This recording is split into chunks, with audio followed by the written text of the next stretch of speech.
Yo, what's going on, guys? I'm Jay Cartere. I'm Aysh. And in this video, we're going to be reviewing this Game of Thrones Season 6, Episode 6. And that episode was called Blood of My Blood. And yeah, do you want to start off with our opinions? I think it was a good episode. There were lots of more medium things going on rather than I don't know, it wasn't like loads of huge stuff going on like there has been in previous episodes. You mean in the last episode? Yeah. Because that was the only really episode with loads of big stuff. The episodes before that was just setup episodes. And I think this is just another setup episode to give us... but it was an interesting setup episode. Yeah, it's just giving us the setup to what's gonna come in 3 episodes down the line or something. In this episode, there weren't a lot of big things happening, but yeah, it was fairly interesting. I found it intriguing. There was some parts that I think could have just got cut out, and we could have had some better stuff in there. But when we get to those, let me know which ones. We'll discuss that in the spoiler section, which I don't think is going to be that long since there wasn't a lot of things happening. Let me see. Was there a lot of things? Well, I wrote down quite a lot. Yeah, I did write down quite a lot also.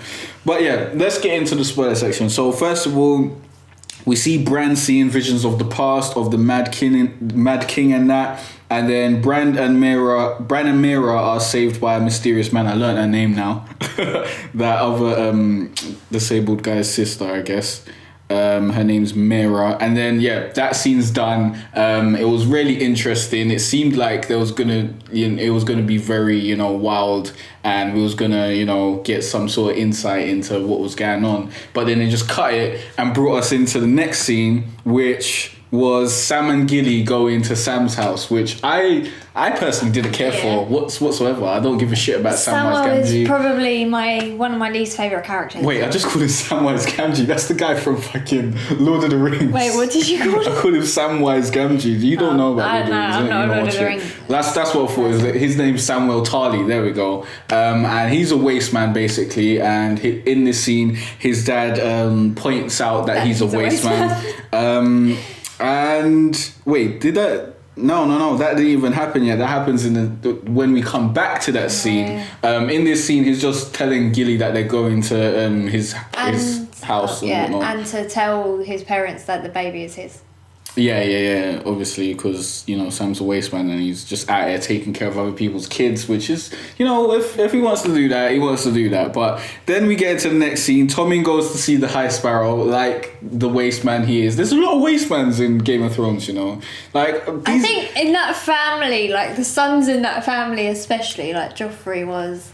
Yeah, they weren't really, they don't really have a good head on their shoulders. But yeah, Tommen goes to see the High Sparrow. The High Sparrow allows him to see Marjorie, and then Marjorie seems to be agreeing with the High Sparrow and all his religious fanaticism and all that sort of stuff. And I'm very torn. I don't know what side she's playing. But at first I wasn't sure if she was just sort of faking it. I think she is faking it because I don't think Marjorie would have, been persuaded so fast, easily. Yeah. I think she's, playing the game that she knows, and she's basically trying to do whatever she can do to get out of this place, which feeds into what happens later, which she basically made a bad decision in my opinion. But Sam's dad basically disses him for being soft and fat, and I wasn't sure if we were going to say the fat part, but I wrote it down too. Gilly reveals that she's a wildling. Sam's dad calls her a wildling whore, and then Sam's mum storms off, and Sam's dad allows Gilly and her son to stay but kicks Sam out, and then Sam steals the family sword and leaves with Gilly, and that's basically the end. Well, obviously, he didn't just leave the baby behind, but that probably would have been clever though, because they would have just taken care of it. Maybe the mum at least would have just taken care of it, thinking it's their grandchild. Maybe. Well, it's really. I don't really care about Sam at all. I don't care about his story. I'm hoping that it leads to him doing something incredibly amazing. Because if it doesn't, he'll probably still just become a maester. He's just such a waste of time. If he becomes a maester or whatever, he needs to learn some sort of magic to do some wild sort of shit. Otherwise, he's just a complete waste of time. But yeah, let's keep it moving. So after that, Arya, sorry, Yeah, I was gonna say what? Arya poisons the bottle of Lady Crane, who is the actress that she's got to kill. What's that guy's name? I keep on forgetting his name. The many-faced assassin guy basically sent her to go assassinate this actress, and she poisons her bottle. And then Lady Crane sees her backstage and almost offers her a job. To which Arya like runs away after that and says like her dad's looking for her or something. And then as Lady Crane's about to drink the juice, the poison juice, Arya stops her from drinking it at the last minute, and then she basically tells her who like put the hit out on her, which was the girl playing Sansa, I think. Yeah. Because she was like saying her lines as she was saying it, so it was obvious to see that she wanted her part and all that sort of shit.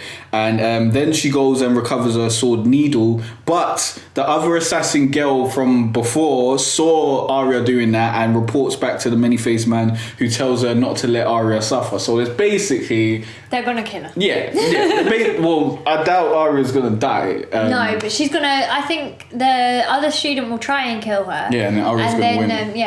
Yeah.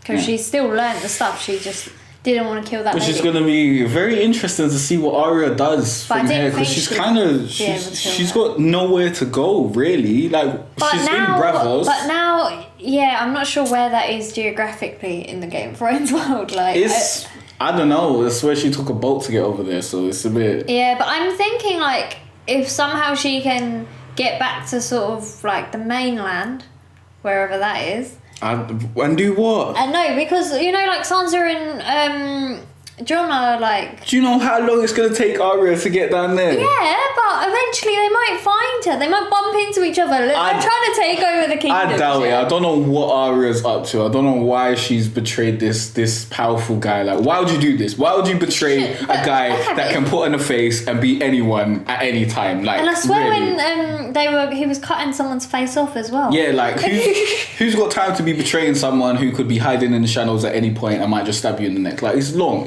Yeah, but she just didn't want to kill. Yeah, but she said that she wanted to be no one and she wanted to kill people and she wanted to work for the many-faced I thought she was gonna do it. And when the actress asked her name, I almost thought she was gonna tell her who she was. Nah. But she looked like a little hesitant. Obviously not. That would have been Maybe she was just coming up with a name. Dumb. But in the next scene, the Tyrell army arrives at King's Landing. Jaime escorts the army to the High Sparrow, who is preparing Marjorie for her walk of atonement. I was looking forward to that, and then it never happened. Well, thanks for spoiling the next part. Like, what the fuck? Jaime threatens the High Sparrow, and then High Sparrow says Queen Marjorie has already atoned for her sins and will not have to do the Walk of Atonement. But Aysh already told you that. It was disappointing. Because she persuaded Tomlin to join them, and then Tomlin comes out. Not Tomlin. You keep saying his name Tomlin. No, it's Tomlin. His name Tomlin. Yeah, you do this every week. Well, you call him Tomlin. It doesn't really matter. I don't have to put any respect on his name because he doesn't deserve any. Like, his name's just whatever, innit? So yeah, that little bitch. He announces an alliance between the Crown and the Faith, and then Tommen removes Jaime as a member of the Kingsguard, and he doesn't. I thought he banished him. I've just realised something, but I'll tell you in a minute. From looking at my notes. Okay, is it related to this? No, it's related to the Bran stuff.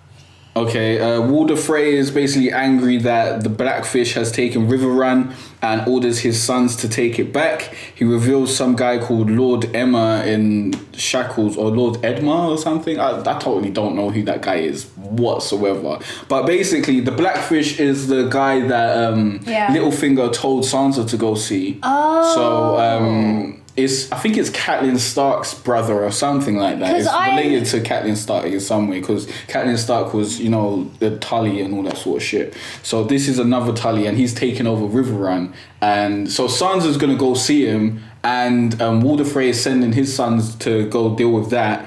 And Jamie has been sent to go deal with the Blackfish also. So, you know, Sansa might run into Jamie Lannister, or Jon might be there as well and run into Jamie Lannister, or Littlefinger might be there. I don't know what's going to go down, but I think Sansa's probably going to be there. What I figured out isn't what I figured out.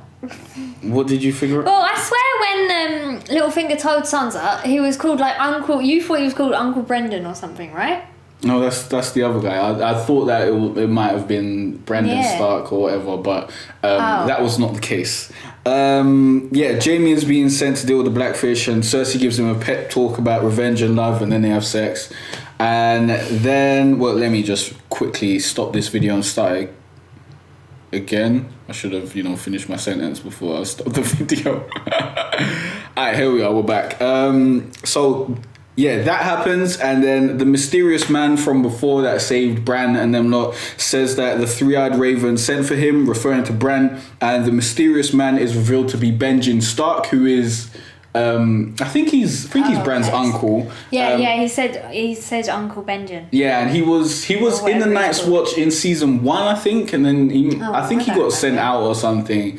And then no one knew what happened with him, and there was bare theory saying that he's coming back and all that sort of shit. This uncle isn't the same as the Blackfish. No, he's not. Okay. I just told you that. I know, but I thought like... Yeah, no, it's not. Forget that. Okay, so Benjen Stark is alive and well. The children of the forest stopped him from becoming a white. He was basically stabbed by a White Walker or something, and then they stabbed him with dragon glass to keep him alive. So it seems like he's half dead, half alive. So maybe he has some, powers or whatever, or is able to, do something interesting. Hopefully. So dragon glass can stop you turning into a White Walker? It seems so. Maybe it needs to be imbued with some magic or whatnot. I don't know how it actually works, but we'll see if if someone else tries to apply this sort of knowledge to stop someone from becoming a white, and we'll see how that works out. But where are we? And then Daenerys finds her dragon and rides it. Then she gives her Dothraki army a pep talk atop her dragon,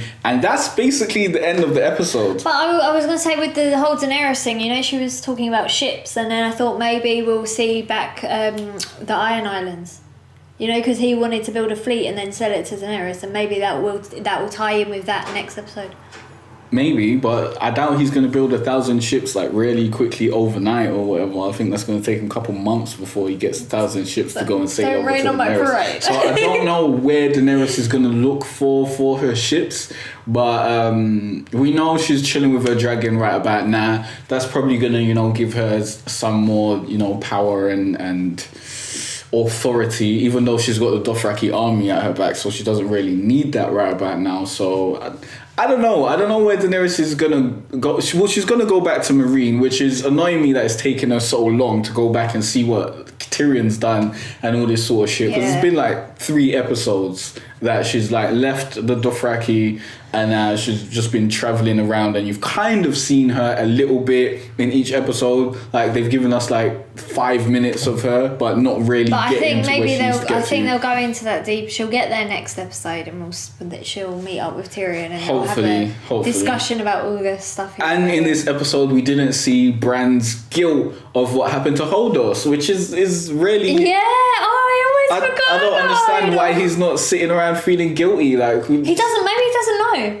Because he was out, wasn't he? Well, he can clearly see that Hodor's not with him, so... But he might maybe not he just doesn't have know. time to be ready dealing with that, because, when we did see him, he was being attacked by, zombies and whatnot, and all that sort of shit, and we didn't really have a lot of time with him being conscious to actually, reflect on his actions, so... He might do that in the next episode, because he's still probably a bit shaken from everything that's happening, because even when they were sitting around the fire with their uncle and whatever, or with his uncle, he looked like at one point he just woke up, and then the mirror went to, comfort him or whatever. Help him sit up. So I don't think he was even conscious that much in this episode. He didn't really do much in this episode, and we didn't see Littlefinger in this episode, which makes me upset, because Littlefinger's my guy. We were going to, but Littlefinger's my guy. We know he's doing some bullshit, but I think he'll be back. He'll be back with his disgusting little schemes and his way trying to wiggle his way into the throne. Probably. And yeah, that's going to be interesting. But yeah, that's basically the review. Be sure to leave your comments down below. Let us know what you think of what you thought of this episode. That's not a word. And yeah, please like and subscribe if you haven't done so already. And and let us know your predictions for next week as well. Yeah. Make sure to do that, and we'll see you guys next time. See ya. It's been a cold winter and it's lasted far too long. So all this warmth I share with you